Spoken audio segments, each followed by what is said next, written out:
Depuis le décès de ma femme, les choses n'ont pas toujours été simples, mais je tenais bon. Heureusement, mon boulot d'informaticien nous permettait de joindre les deux bouts. Fallait dire que j'avais trouvé une combine plutôt efficace. La nuit, je piratais les entreprises de ma ville. Et le jour, j'étais appelé pour résoudre les problèmes.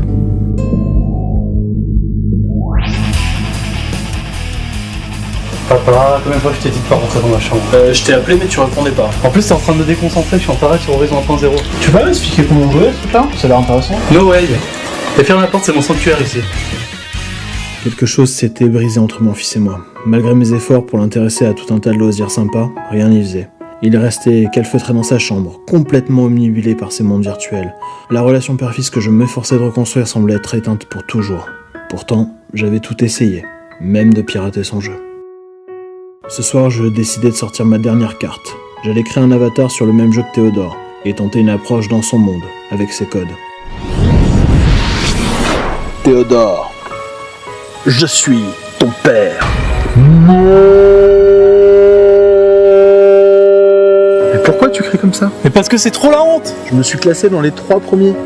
Je l'ai fait pour toi. Aucun ado ne jouera avec moi que ses parents. Tu me laisses pas respirer. Théo, écoute-moi. T'aurais jamais dû faire ça. T'aurais dû rester avec les vieux et faire des trucs de vieux.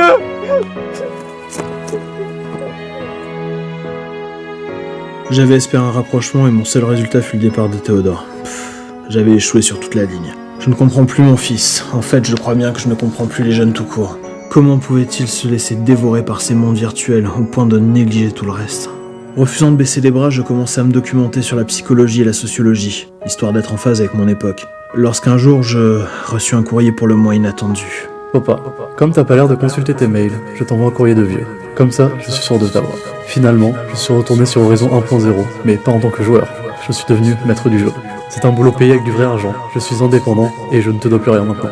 J'aimerais juste que tu te connectes une dernière fois avec ton avatar ringard, parce que je rêve de te bannir de mes propres mains pour te remettre à ta place de papy. Signé Judge Dead. Peut-être était-ce naïf de ma part, mais je voyais en ce courrier un espoir, une sorte de main tendue de mon fils, et j'étais fermement décidé à la saisir. Puisqu'il était maître du jeu, alors nous allions jouer. Un jeu vieux comme le monde, le jeu du chat et de la souris. Désormais, je serais Tenchirok le hacker, et lui, Judge Dead, le maître du jeu. Il ne saurait rien de mon identité, mais moi je saurais que derrière ce masque et cette voix transformée par un micro se cache mon fils. Et c'est tout ce qui compte pour le moment.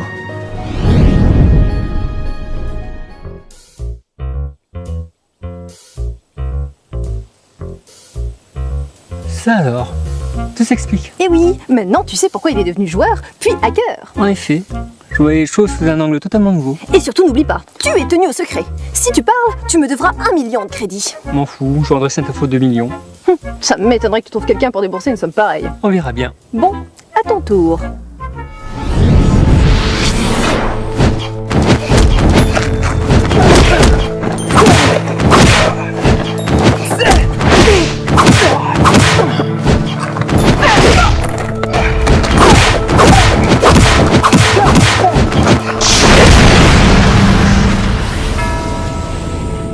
Fascinant. Qu'est-ce qui est fascinant? Toi, tu es tellement imprévisible, j'ai du mal à analyser ta manière de combattre. Ah, ça. J'ai tendance à tergiverser. En général, les joueurs élaborent une stratégie ou se laissent porter par des réflexes trahissant leur personnalité.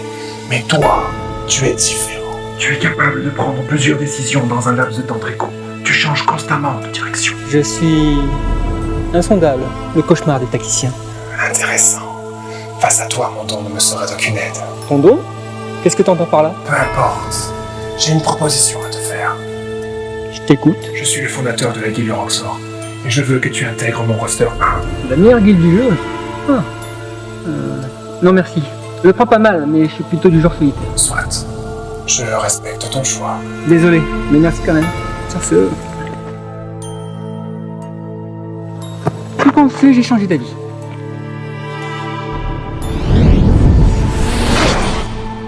Quoi? C'est tout? C'est déjà pas mal. Mais je croyais que tu me révélerais un truc plus radical, genre la kryptonite pour Superman. Tu es la messagère de la guilde de justice, pas vrai?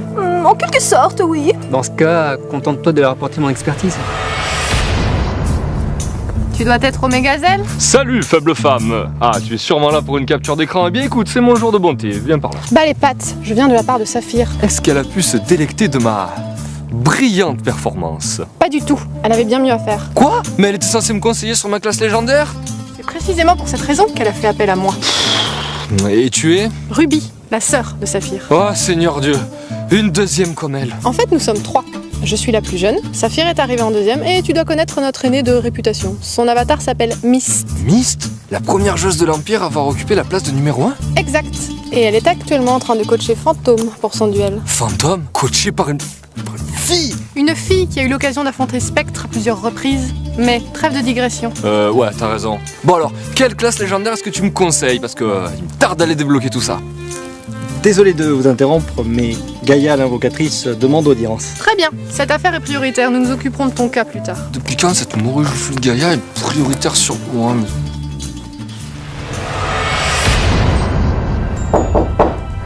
Oui, entrez. Ah Ricardo, t'as pu avoir les stats dont j'avais besoin? Oui, et on ne pouvait pas espérer mieux. Cette année, les résultats du tournoi sont exceptionnels. Le duel des 3 champions a bien pu susciter l'intérêt de la communauté. Sans oublier l'apparition d'un des joueurs Warboss dans une des arènes. Exact, elle a eu son petit effet.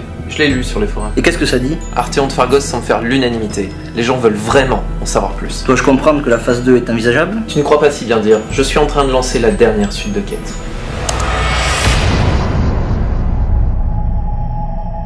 Oh Lydrien, le moment est venu de terminer ta mission. Ce monde est devenu trop instable. Les mortels s'enlisent dans une guerre perpétuelle. Les sources elles-mêmes s'opposent les unes aux autres. Il est temps de tenir ta promesse et de rétablir l'harmonie suprême. Je ferai le nécessaire, j'ai donné ma parole, mais je n'ai pas encore déterminé qui était responsable de la chute de l'Hydrie. Quelle que soit ta décision, il te faudra les moyens de tes ambitions. C'est-à-dire? Tu devras vaincre ceux que tu auras choisis comme adversaires, quels qu'ils soient. Mais tu oublies les sources? Si je décide de les éradiquer pour amener une paix durable, nous serons détruits tous les deux.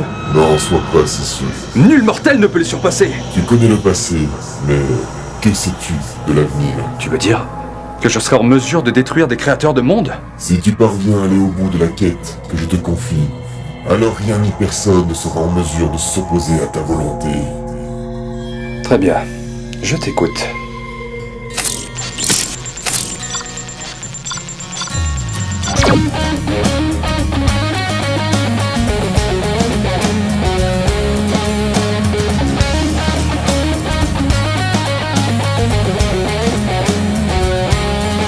Hier soir comme d'habitude, j'ai très peu dormi ce matin comme d'habitude. Mon clavier AZERTY est tatoué sur mon front, on m'a joué mon menton.